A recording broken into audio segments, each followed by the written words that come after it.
দেশজুড়ে বইছে নির্বাচনী আমেজ। ভোটারদের মন জয় করতে নানা প্রতিশ্রুতি দিচ্ছেন প্রার্থীরা। একদিকে পাল্লা দিয়ে চলছে ভোটের প্রচারণা, অন্যদিকে প্রতিপক্ষকে উদ্দেশ্য করে পাল্টাপাল্টি অভিযোগ করছে রাজনৈতিক দলগুলো। নির্বাচনের আগে সামাজিক মাধ্যমে ভোটার হালনাগাদ নিয়ে চলছে বিতর্ক। বিশেষ করে বিএনপির পক্ষ থেকে দাবি করা হচ্ছে, জামায়াত আমিরের আসনসহ বেশ কয়েকটি আসনে দেশের বিভিন্ন স্থানের ভোটারদের নিয়ে এসে নতুন ভোটার হিসেবে এসব আসনে যুক্ত করা হয়েছে। তবে জামায়াতের পক্ষ থেকে এসব অভিযোগ মিথ্যা বলে দাবি করা হয়েছে। এদিকে দেশের ইংরেজি দৈনিক নিউ এজ ভোটার হালনাগাদ নিয়ে একটি প্রতিবেদন প্রকাশ করেছে। আকিজ নিয়ে এলো বিশ্বমানের বেবি ডায়াপার মাম্মাম, কটন সফট ম্যাটেরিয়াল, বাবুকে দেবে র্যাশ ফ্রি সুপার কমফোর্ট। তাতে দেখা যায়, জাতীয় সংসদ নির্বাচনের আগে দেশজুড়ে প্রায় ৬.৭ লাখ ভোটার স্থানান্তরের আবেদন অনুমোদন হয়েছে, যার মধ্যে গত বছরের ১ জানুয়ারি থেকে ১০ নভেম্বরের মধ্যে দেশব্যাপী ৭ লাখেরও বেশি আবেদন জমা পড়েছে। এই সময়ের মধ্যে ঢাকার ২০টি আসনে মোট স্থানান্তরিত ভোটারের সংখ্যা প্রায় ৪০,০০০।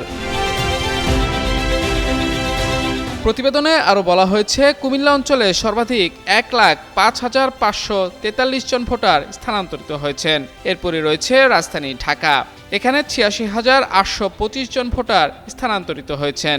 এর মধ্যে জামায়াত আমিরের আসন ঢাকা ১৫তে ৭,১২১ জন ভোটার স্থানান্তরিত হয়েছেন।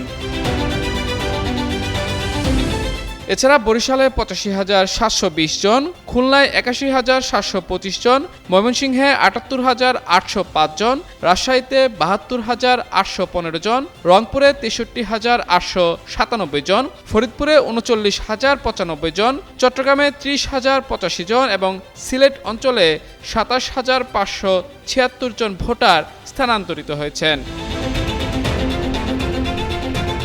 বিপুল সংখ্যক এই ভোটার স্থানান্তরের বিষয়টি ইতোমধ্যেই রাজনৈতিক অঙ্গনে বিতর্কের জন্ম দিয়েছে। বিএনপির অভিযোগ, নির্দিষ্ট কিছু নির্বাচনী এলাকায় জয় নিশ্চিতের জন্য কিছু রাজনৈতিক গোষ্ঠী দেশের বিভিন্ন স্থান থেকে ভোটারদের স্থানান্তরের পরিকল্পনা করেছে। অন্যদিকে নির্বাচন কমিশনের তথ্য অনুসারে প্রতিটি নির্বাচনী এলাকায় স্থানান্তরিত ভোটারের সংখ্যা ২,০০০ থেকে ৩,০০০-এর মধ্যে রয়েছে। যদিও কমিশনের এই দাবি প্রত্যাখ্যান করেছে বিএনপি। দলটি বলছে, প্রকৃতপক্ষে স্থানান্তরিত ভোটারের সংখ্যা অনেক বেশি। আসন্ন নির্বাচনে ভোটারদের স্থানান্তরিত হওয়ার এই পরিসংখ্যান কতটা প্রভাব ফেলে সেটি এখন দেখার বিষয়। মাহমুদুর রহমান, যুগান্তর নিউজ।